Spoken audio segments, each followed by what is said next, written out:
Welcome, everyone, to another episode of Let's Talk Broncos, brought to you by Mile High Sports.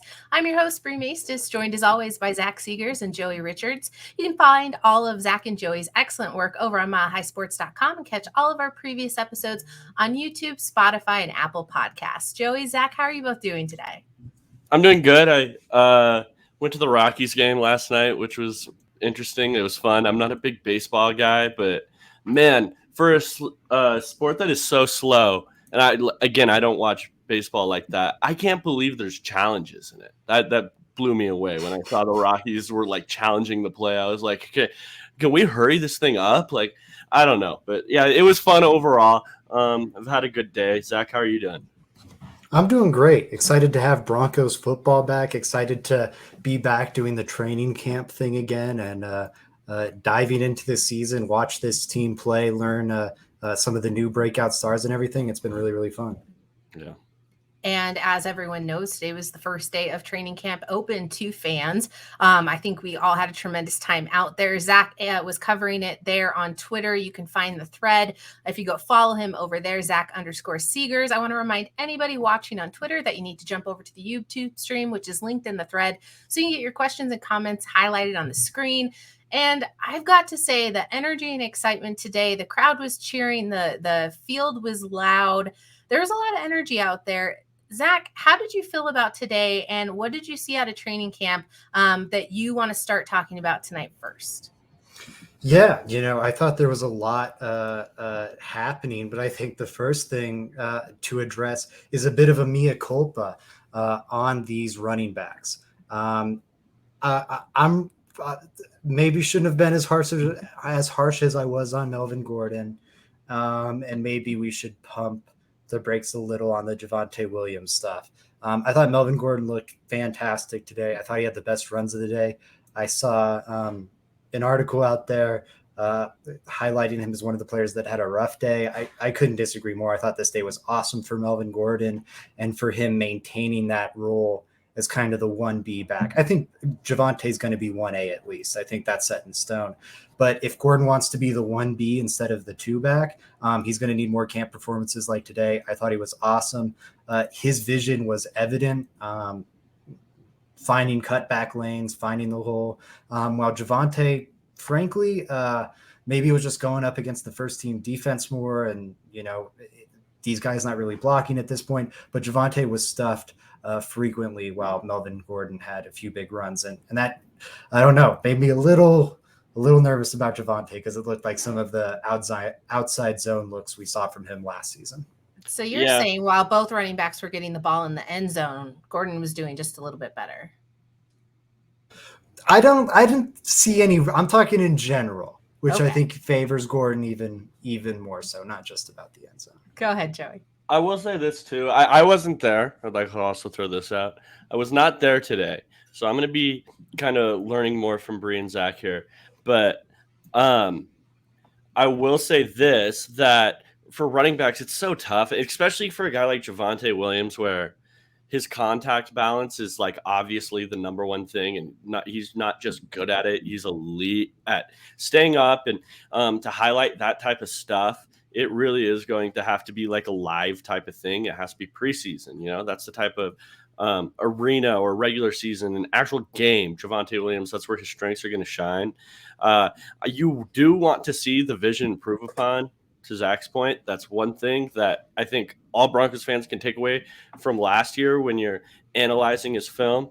And that's something you can kind of pick up on in these training camp practices. Now, I will say I think we should, and I don't think Zach's like saying that Javonte Williams isn't going to be good, but maybe before we all because I could see a way where Javonte Williams doesn't look good at this point, because I don't think he looked that great last year in training camp, if I'm being quite honest with everybody. I think we should at least wait a little bit until the pads start to come on and we see more full contact. Okay, that's fair. I agree with Joey. I think this is not the time of year we're going to see a guy like Javonte Williams really, really shine. That said, I would have liked the vision to look a little, I don't know. I would have liked to see him finding those holes the same way Melvin Gordon was. If he was doing that, oh man, I'd be buying all the Javonte Williams stock in the world, because I think that vision stuff is his only question. And I do think the difference in those two running backs in terms of vision was fairly stark today. I'm just going to say there's no edge of cliff coming up right now, at least not for this first week of training camp open to the public. Do you want to switch over? We made it through the first training camp practice. We made it through 2 hours. Let's go. Broncos country, let's ride. I want to hop over to the other side of the ball. Next note up is going to be DB showing out. Zach, what did you see from the defense, specifically the secondary? I know the cornerbacks and safeties were kind of eating it up out there. Yeah, and I know you saw some great DBs too, but the two I wanted to highlight were PJ Locke and Ronald Darby. Ronald Darby, it's a little quicker. It was just one fun little tidbit. You had the fade route. Sorry, I was basing it on the name fade route. You had Sutton one-on-one fade route against Ronald Darby. It was a real post-up play where Wilson just like got the snap, took a step, threw it up to the back corner pylon, and Ronald Darby played it perfectly, won the rep. Sutton tried to adjust late, and rather than like go for a jump ball, tried to flip and like do over his shoulder like a toe drag deal, and nearly pulled it off, which would have been phenomenal. But it was just a really nice rep from Ronald Darby, and the defensive backs were all right by us. So I had some great moments, like K-Jack walked off the field with the first team defense at one point and was like, woo, woo, just like as loud as, like, you could see him trying to get louder and louder. I think he wanted the fans on the berm to hear him, and he was on the complete opposite end of the field, so that was fun. But here we had Asang Bassi after Darby's breakup yelling like, oh, that was disrespectful. That was disrespectful. And that was, I don't know, there were just like some really fun character moments that were great to see. Good rep from Darby. And then PJ Locke, I thought, was one of the biggest stars of the day on defense. And I'm not just saying that because he was a friend of the show. Cody made sure to grab him after the practice because he thought he was the number one player. Made sure to highlight him in our post-game training camp show as the player that really stood out to him on defense. And I agree, he was all over the place. Montrell Washington, who we'll get to in a second, almost had 3 touchdown passes today. The reason he didn't, Josh Johnson placed the ball a little behind, and PJ Locke made an incredible diving PBU in the back of the end zone. Was just, sorry, no pun, but just was locked down today. Looked to me today, he might have been the second best safety out there behind only Justin Simmons. He was phenomenal. So all the credit to him. Yeah, speaking of Justin Simmons, there was pretty tight coverage there in the red zone action that was happening on my side of the field. Reception. Sorry, another Derrick Henry moment on my part. I'm blaming baking in the sun, but 3 TD receptions. It was a hot one today. That coverage in the red zone action today was exciting to watch. Obviously, Patrick Surtain and Justin Simmons were eating out there. You could see them playing pretty tight coverage, and Russell Wilson was able to get that ball in there, although Patrick Surtain was all over Albert O today, which was just fun to see because you're thinking, you're going to see a mismatch, and you're not. And the defense was having a ton of fun, specifically when Justin Simmons had kind of that game end interception in the end zone, lays down with the ball, holds it tight. He's sleeping like Steph Curry out there, which I thought was hilarious. And I just want to point out all that energy that was out there was felt on both sides of the ball. They were having a ton of fun out there, and it seemed very genuine. It seemed appropriate for what was going on, but the defense kind of shined today. I think that there was no complaints from what I could see out there. It's exciting to hear PJ Locke doing well, man. Friend of the pod, right?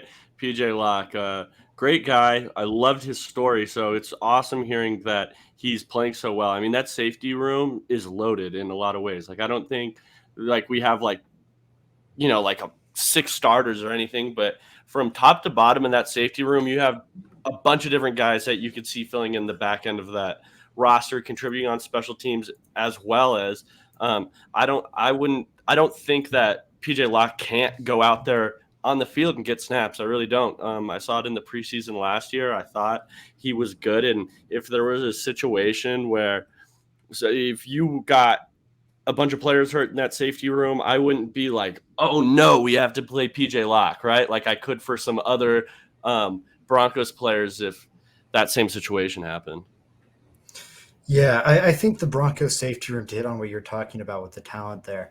I think the Broncos are going to be in a position where they kind of have to carry 5 onto the active roster. I just don't know. Obviously, Simmons is safe. Obviously, Stearns is safe. I think Kajak pretty obviously is safe. And then I don't know how you move off De'Laren Turner Yell, who you just invested a solid pick in. Like maybe you do, but I think he was drafted to be a special teams ace, and I believe he'll be able to do that as a rookie. We'll see. Maybe he has a really disappointing camp. But then I don't think you can move off PJ Locke either. I think you're going to have 5 safeties, and I think that's an easy pill to swallow because you're going to be playing a lot of those 3 safety looks this year with Ejiro Evero really hammering home how much they're going to be playing dime. Did we see any Jamar Johnson? I'm just interested. Did he do anything today? I not because I'm like, I don't know if I even saw him. I'm sure he was Okay. out there, but yeah, if I'm being just totally honest, he didn't register a single time for me today. he's just such an interesting case study because he's very, very good in one area and then in another area very, very bad. So Team it's fit like, matters in the draft, even yeah, with a steal like him who had like 2nd, 3rd round talent. I just don't think he fits well in this system. I bet if the Broncos move on from him, a team like the Cowboys, who fit him a little better and have some safety depth concerns, I could see them picking him up. yeah. I did want to answer Jones' question. Can you guys share more about the Russ interception? Who tipped the pass? I believe that was K'Wan Williams. Is that correct? It was off of Judy. Was the one it? that Simmons got? It was one of Judy's drops. Now, to be fair, I think Lamney wrote in his article that it was, and he had a better view of it than I did from where I was standing. I think he said it was broken up. But from what I saw on Mario's video that he uploaded, had a really good angle from his VIP seat. It looked like it kind of went off Judy's hands, and I have a feeling that that's what Indy's trying to twist the dagger on a bit here. And honestly, Judy, it kind of goes into talking about the receivers here. Judy's did not have the best day today. I hate to say it. It was not great. He had a few drops. I don't think it was as bad as some people were making it out to be. Like it wasn't an atrocious day. It was noticeable, though. Yeah, it was a negative day. And I think on a day where there were so few people on the offense who had negative days, it stood out. But I don't know. I'm not freaking out about it. I think he had a couple drops. And to the people going, oh my God, Judy's drops problems. He had 1 drop all of last season, had one of the lowest drop rates in the entire NFL. So you can't just like hold on to that one Chargers game still. Like there's a little more than that. And I'm saying that as someone who was low on Judy on our last show, but he did not look better than Devonta Smith today. Did you see much Devonta Smith today? I didn't. He did look better than what I've known to come to expect from Devonta Smith, an established quality wide receiver. No, I may have been a little crazy on there. I may have been in it for the content a little bit, but you can't break KFAB. Yeah. Well, Nice. Okay. I'll still argue it. I mean, it's first day of practice, guys. I feel like we're sitting around. I feel like there's a huge little community starting to build up of people online just waiting for that moment Judy screws up so that we can all yell at him at once. It's starting to feel like that a little bit more than any of the other Broncos, in my opinion. There's a pitchfork or two. There's a bit of it. He's the new guy. Yeah. I think that if we have to argue. Yeah, and I mean, I don't know. I'm willing to give him the shot this year. I really am. I liked him out of college. You can go back and read my tweets about him. At the time, I kind of flipped on him at the beginning. He was my number 1 wide receiver. I think I don't remember where I finished with him, but I know that my final thoughts were that I didn't think he was necessarily a wide receiver one, or he wouldn't be your ideal wide receiver one, but I thought he could be a really, really good wide receiver two for your team. I still think that he can do that. It's just putting it all together. So I'm willing to give the guy the year for sure. That's fair. There was a lot of reliable passes thrown towards Tim Patrick and Cortland Sutton, though. Did want to highlight those. They were performing both in the back of the end zone and in the corners. I think Russell Wilson is definitely finding his stride with his favorite receivers. Zach, do you think he's favoring any of them at this point, or is it too early to tell? Yeah, I'm sorry. That was the other point on the wide receivers. Thank you for bringing me back to earth. Montrell Washington stood out. And at those same online groups gathering to hate Judy, they were gathering around May and April to hate on Montrell Washington. And I was kind of with them, but man, watching this guy throughout OTAs, I was like, well, it's OTAs. And there's still some of that, like, well, it's training camp because it is just training camp. But man, every single practice I've been to, and I think I've been to every single one, including OTAs and whatnot. Maybe I've missed one or two, but I'm pretty sure I've been to every single one. Montrell Washington looks really, really nice. He looks really, really nice. He should have had that one touchdown I talked about where the pass was behind him. And again, he adjusted for it, had it in his hands, but Locke just made a better play on it. And then I think he had the two best offensive plays of the day, like a rep or two after that PJ Locke breakup. He burned another guy. I don't think it was Locke. I think it might have been Turner Yell or J.R. Reed. But burned him in the back of the end zone, had a good step or two of separation rather. And ripping through the ball a little too high, but it was in stride. And he went up for it, got down with the toe tap, just barely, and kind of rolled out of bounds. That was a pretty sweet one that ended one of the periods. And then down towards the end, when other players were doing autographs, they had depth guys running some final additional reps, and he had an unbelievable one where he was running, I think it was a drag route. It could have been a like just a route out to the flats, but I'm pretty sure it was a drag across the field.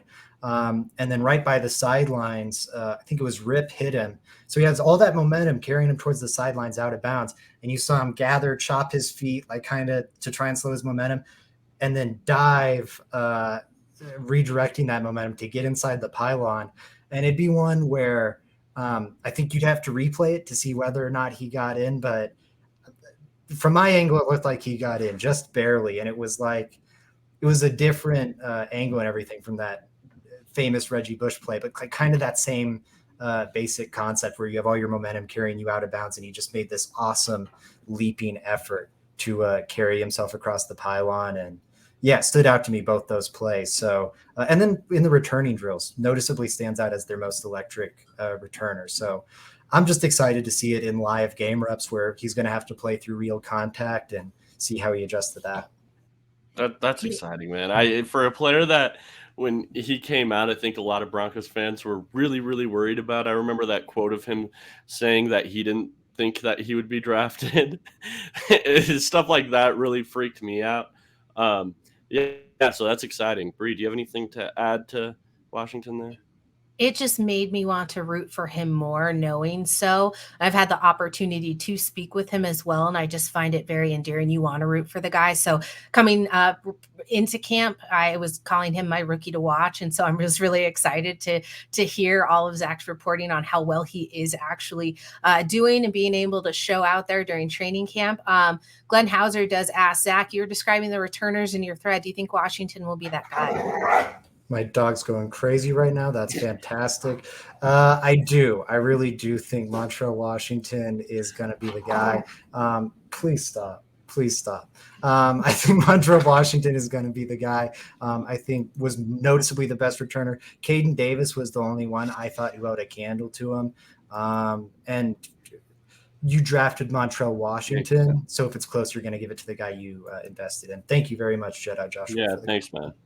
Absolutely. I do want to also highlight one of Glenn's posts as well. I've lost it pretty deep in there. How soon into practice did Bree race onto the field to approach PS2? I didn't get the opportunity to, but Zach did text me and let me know how close he was to him in order to instill and bring out some vigor and envy from me. And it worked tremendously. Rub it So in kudos Bree's to face. Zach. 100%. Got to see PS2. Can I? Yeah, fantastic player. Can I say something real quick while it's on my mind, just because it just hit me and I know I'm going to forget it.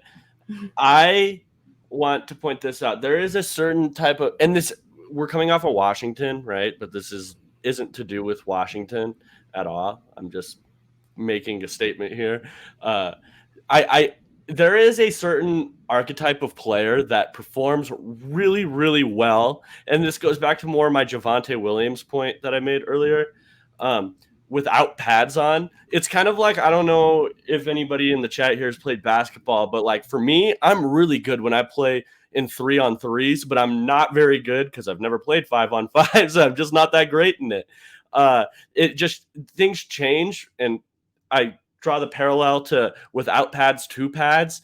There's an archetype of player with a quick jitterbug type guys that are going to look really, really good in this time of year. And then when the pads come on and in game action, they're going to look completely, completely different. A lot of the stuff that they're doing and looks so nice right now may not work.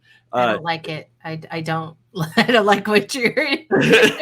No, it has nothing to do with Washington. I don't want this to be the point. I was just thinking about this because, I mean, I remember in high school, I'm not going to name names here, but I had a running back on my team, and he was exactly like that. And I was like, this guy is going to be the best player ever. Like, we have the best running back in the state freshman year. And then the pads came on, and it just didn't work out as well. It's just an interesting thing to look at. And it's more of a parallel to my Javonte Williams point, where it's like, hey, a guy like this may not look that great without pads on. There's like, with the pads, it changes the sport completely. Yeah, absolutely. I think it's a great point. And it is early. Time will tell. Zach, do you know when pads go on? Is it next Tuesday? Some pads, yeah, they'll start next week, and then they don't get the goofy helmet pads off until after the second preseason game. Mm-hmm. I saw that, and I think that that's a protective measure. Is that new, or has that been? It is. The requirement is new. They existed before this year, but the rule is new. And the interesting part that Hackett highlighted of that was how it protects the quarterback too. Of course, that's how Russell Wilson injured his finger, banging his finger on Aaron Donald's helmet on a release. During practice, all the offensive and defensive linemen are wearing these. So if you are to inadvertently hit a helmet, and Russ isn't the only one to do that in recent years. I know it's happened in practice before, maybe Jimmy G, but I might be misremembering. Just less likely to happen. So I like it. Chubb said it was a little top heavy and weird. Yeah, I think that's a great point. Let's shift over a little bit. Let's talk about the linebackers and in their new roles. Zach, what did you see today, and of anything of interest that you wanted to point out and give the LTB community some insight on? Yeah. So I was covering offense for Mile High Sports today. We've got me and Cody, and so it just makes sense. One of us on one field, one of us on the other. So I was zeroed in on offense today, so I didn't have too many defensive notes, except for like once they started scrimmaging and like a defender would make a splash play. Jonas Griffith made a lot of splash plays and in coverage too. For Broncos country, I know they've been furious of the lack of a coverage linebacker for so long. And I think Jonas Griffith is going to be a big help there from what I saw today. Of course, he has good movement skills. They're not elite like Browning, but he has very good movement skills and was just instinctive in coverage, was consistently around the ball making plays, had 2 PBUs, including a really, really impressive one. Wilson threw the ball low to Sutton to kind of dive for, because it was, one of those to protect the ball, put it where only the receiver can get it. And despite that, Jonas just made a really incredible diving effort to get in there and knock the pass out. And then he had another PBU too that stood out. So he was great. Baron Browning, the other linebacker I want to highlight, didn't see a ton of him today, but saw him actually do some good work in the run game, which I thought was very promising to me. There was one play on like a pitch to the outside. Offense's whole offensive line and everyone is rolling pretty hard to that side towards Browning's side. And he did a great job of setting the edge on that rep, and it ended up being a tackle for loss. He didn't get the tackle, but set the edge on it, kind of caused a traffic jam, and it was a really nice play from him. Zach, have we seen, or Bree, have we seen Josie Jewell move around at all? Moving around? Who? Josie Jewell. I did not pick up on Jewel today. Someone else asked me about it. Tomorrow I'll have better notes on that. Follow me on Twitter because I'll be zeroed in on defense. Okay, cool. I'm just interested to see how he's moving around and how he looks out there. I unfortunately didn't see him. That'll be top of my watch list tomorrow. All right. Fantastic. Perfect. You can find that thread over on Twitter, Zach_Seegers. Any additional notes on that position group that you had before we move on? Nope, that's all I had on a linebacker. Fantastic. As we move away from players or just in general, that energy there, that shift that we've been feeling. I know Andrew Mason posted a photo showing last year's crowd to this year's crowd. And although it kind of looked a little bit similar, I do think that it was a little more volume intensive today, even though it was a Wednesday and it's early, it's the first day. But the fan presence and kind of the energy change with everybody involved and everyone in attendance was pretty stark. Zach, how did you feel about just the overall feeling of being back at training camp?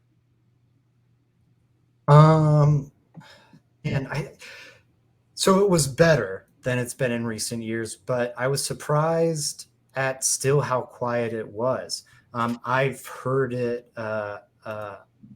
I've been on the beat for a few years now, and all the old heads, for lack of a more affectionate term, are like, oh man, you should have seen it during the Tebow years and during the Manning years, and how the whole berm was just loaded with fans and and that's what I was expecting, honestly. And then I saw Bree was on the fan side. She showed up and was like, oh my God, the line is crazy here at 8:30.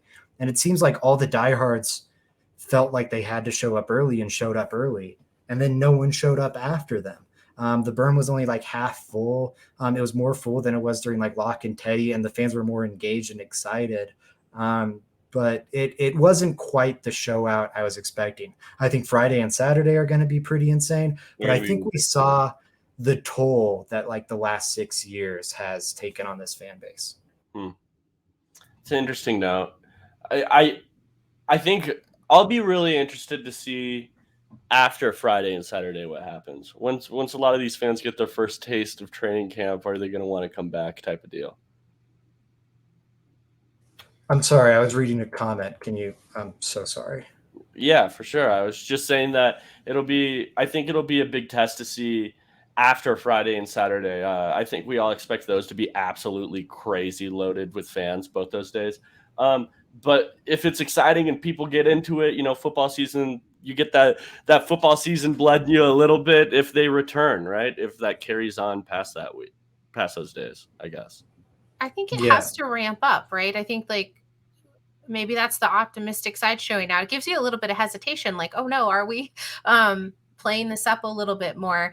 I think that the experience in itself, though, is it was part of what I was thinking. I did think it would be a little bit busier. I think maybe it was just a little more casual last season. And you're right, it didn't fill up all the way, but they also did extend the berm down all the way to the field. So it was a little bit deeper as far as how far you could go down. So maybe that changed a little bit, and they were really loading people front loaded instead of spread out. So that kind of made it look a little bit less crowded. I think there was more per capita, but I don't know exactly why there wasn't a lot of people there other than it's Wednesday. It's been a drought and the grass was wet. So like, there's just a lot of things, the variables that play into it. I thought I would see more people. There was a lot of like build up and hype. There was a very long line. I was not accustomed to it, and I was scared out there. But it's interesting to see now. So the energy though was really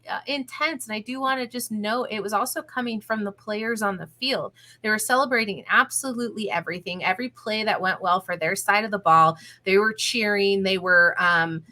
It just seemed genuine. Everyone seemed very excited to be doing what they were doing, which is a stark difference from last season where it seemed quiet and straightforward and not a whole lot of, and this word is going to get very old by the end of all of this, but the energy was certainly different. So I think that we're just going to look forward to that ramping up. I think obviously Friday and Saturday are going to be more so. And then I think it's going to slowly build up prior to the season starting. Glenn Asprey, have you already mapped out your berm strategy for the future practices? I like to be well and away from all of the people. So you won't find me down in the mayhem of everything. I'm up on the concrete in the standing overflow area over by like this blocked off gate, but you can find me very easily. My hair is very bright and in the sun. So come say hello if you find me. I'll drag Bree down there on Friday. I'm there on Friday, guys. Bree and I are going to be like in the middle of that grass field. We're just going to be like putting our hands over there. Come Friday, Bree's going to be shaking hands, kissing babies. It's going to be a crazy thing. And I'll be doing some man on the street stuff for Mile High tomorrow, while like fans are walking in and players are stretching, and there's not good like minute by minute stuff to tweet out and report. I'll be doing some man on the street stuff. So if you're there, come over, say hi. We'll get you on Mile High Sports. Have a fun clip. Cool. Yeah. Any other notes that you didn't get to cover about training camp or questions that you have for tomorrow? If anybody has questions for Zach tomorrow so he can report it back to you all, please drop it in the comment section before we sign out. You can also go over to his thread or you can tweet directly at him, Zach_Seegers, so that he's able to take your questions and report directly to you exactly what you want to see from camp. That's the whole entire process of it all. So we appreciate the feedback. Yeah, absolutely. You guys want to tell everyone where they can find your stuff? Yeah, everyone. Mile High Sports, obviously, and JR Drafts is my Twitter. Those are my two things. Yeah, at Zach_Seegers on Twitter, Mile High Sports for all my writing. One last little baby take here. Brett Rippon noticeably better than Josh Johnson, in my opinion, today. Curious to see how that develops, but that was the only note I didn't get to. Yeah, go find my work over there. Mile High Sports on YouTube. We'll have some videos coming out that I'll probably be involved in too. So yeah, look over there. Cool. Awesome. Fantastic. Don't forget to download the Mile High Sports app where you can listen to everything live, look at all the podcasts and articles that are released by all of the contributors here, specifically Zach and Joey. And don't forget Cody Rourke's work, all for the Denver Broncos beat. You can catch me on Mile High Sports as well. Next on the Fan Cave on Thursday, 7 to 9. 98.1 FM, and we'll catch you all on the next episode of Let's Talk Broncos. See you all at camp. Have a great evening, and let's go Broncos.